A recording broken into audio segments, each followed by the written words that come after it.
Macca's Guides.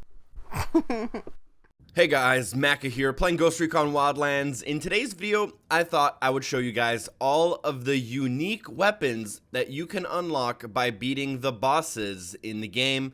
I'm going to be showing off their stats, talking about how you can unlock them, and then showing you how they work, what they look like, etc, etc.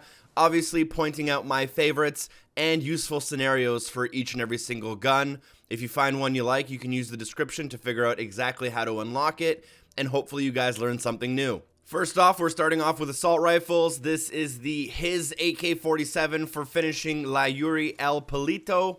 This is in the Itacua region. This gun has 2 firing modes, 2 scope modes, no suppressor, and is an overall decent gun considering all its stats. It's a bit of jack of all trades, definitely most useful at medium range, although because of its lack of a suppressor, you will be in a lot of firefights. Next up, we have her AK-47, also for finishing La Yuri El Polito in Itacua.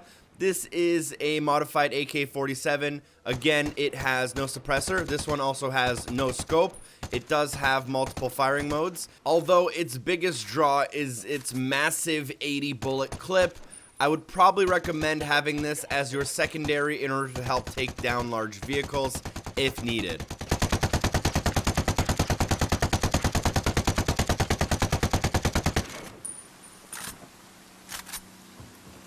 Next up, we have my absolute favorite assault rifle in the game, the M4a1 Tactical for defeating Bookhart in Montuyoc. It is a highly accurate, single-shot, silenced assault rifle with a pretty good scope on it. If you like playing stealthy, going for headshots, and keeping a large distance from your enemies, this is just about as good as it gets.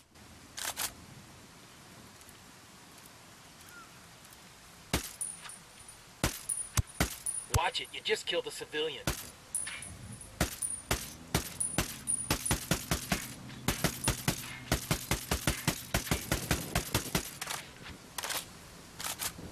The last unique assault rifle we have is the Ritmo for defeating DJ Perico in Pucara. This is a little bit of the opposite of the M4a1 Tactical. This gun is very loud, shoots very fast, has very little noise reduction, but it does quite a bit of damage if that's your thing. The gun's actually pretty accurate, although a little bit hard to handle in full auto mode, and one of its biggest draws is absolutely its attachment, which is a grenade launcher. Very useful for taking out vehicles.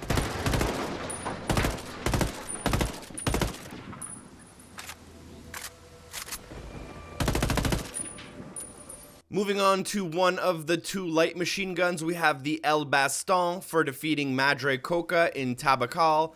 This gun has decent damage, decent range, and a absolutely massive clip at 175. Definitely not for my playstyle as it handles quite poorly, has a lot of spread, and it takes a while to kind of run around with it and stuff, but might be a choice for someone.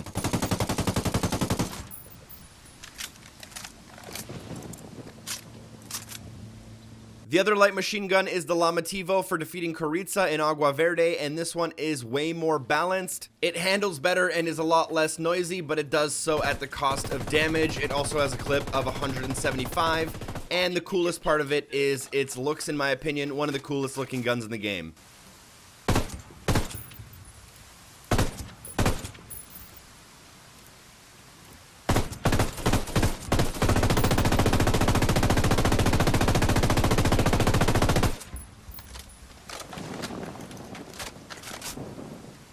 Next up, we have Submachine Guns, a weapon class that I've slowly learned to love as I've played the game. This is the Mendeleyev for defeating Jensen in Libertad. It's the coolest looking gun in the game in my opinion. It's also a variant of the Vector, which is an obvious fan favorite. It has a super high rate of fire, is extremely quiet, but does little damage and isn't too accurate, so you'll want to get up close and personal for some stealth gameplay.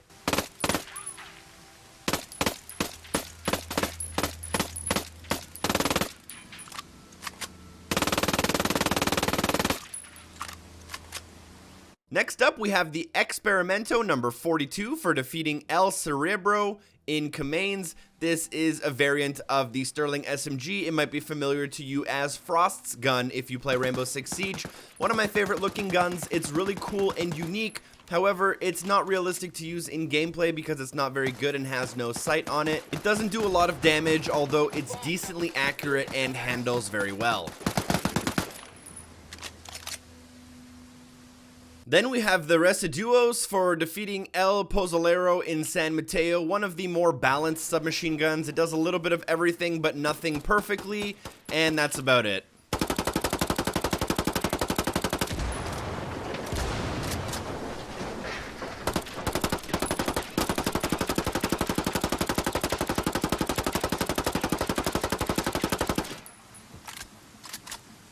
Last but not least, we have the Uy for defeating El Chido in Malca. This one is also very well balanced all around. I would imagine it's going to be pretty good for up close and personal run and gunning through bases. The only downsides is it doesn't have a suppressor or alternate fire modes, and it has a pretty small clip.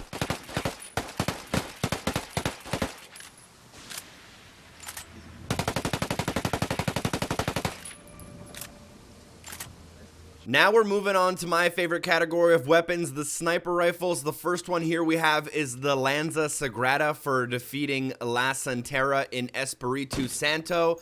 This is a great weapon. It has a very long range, it's very accurate, and it does enough damage that you'll be able to kill the majority of enemies in one bullet. The other good thing is that the rate of fire is fast enough that if you miss your first shot, you'll be able to get another one off before you get spotted in gameplay. My current loadout is the M4a1 Tactical in my primary slot and this gun in my secondary slot. It really helps me clear out bases quite quickly from very far away. It also helps that the gun looks pretty badass if you ask me.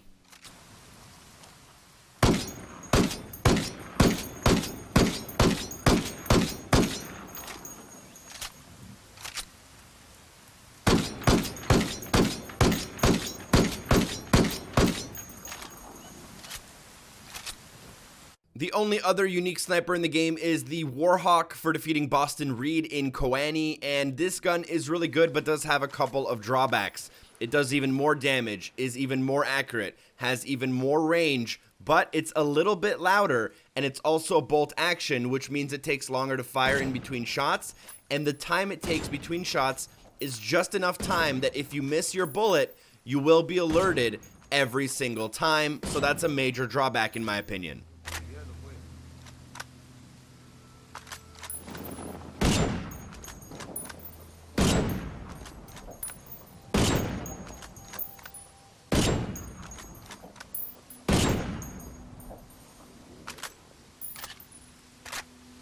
Next up, we have the category of shotguns, which I kind of find completely useless unless you're just trying to goof off with some friends. First off, we have the Silencio, which is for defeating El Sueño.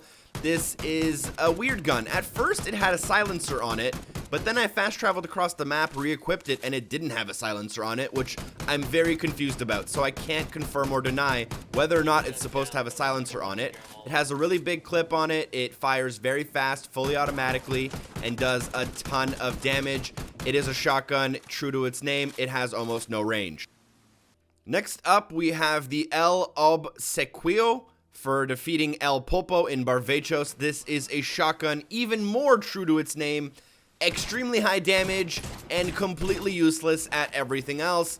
Unless you're right next to your target, this gun probably won't do a heck of a lot. Although if you're close, you'll do a lot of damage. This might be good for getting up close and personal with vehicles to destroy them too.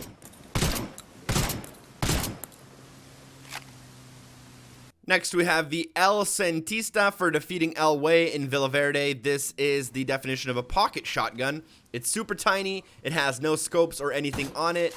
It says that it has a very low range, but it's the only shotgun that I was actually able to hit the ground underneath me with.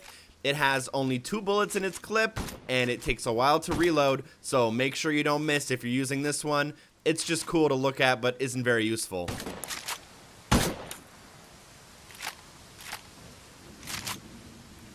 Last but not least, we have the final category. These are the handguns, starting off with the La Novena for defeating El Gato in Romanzo. This is a variant of the Desert Eagle with a cool paint job. Because it's a Desert Eagle, it does a hell of a lot of damage. It's okay at accuracy, but it's going to be really loud. Then we have the El General for defeating General Barro in Flor de Oro, one of the hardest areas in the game. This is a decent pistol all around. It's loud, but it does the job. It's pretty accurate, does enough damage. This is kind of the average pistol. Now, my favorite pistol in the game is the Lady Killer on screen for defeating Antonio in Mayacoyo. This is going to be the stealth pistol. It's going to be most accurate. It's going to do a decent amount of damage, be extremely quiet, and obviously have a huge silencer on it.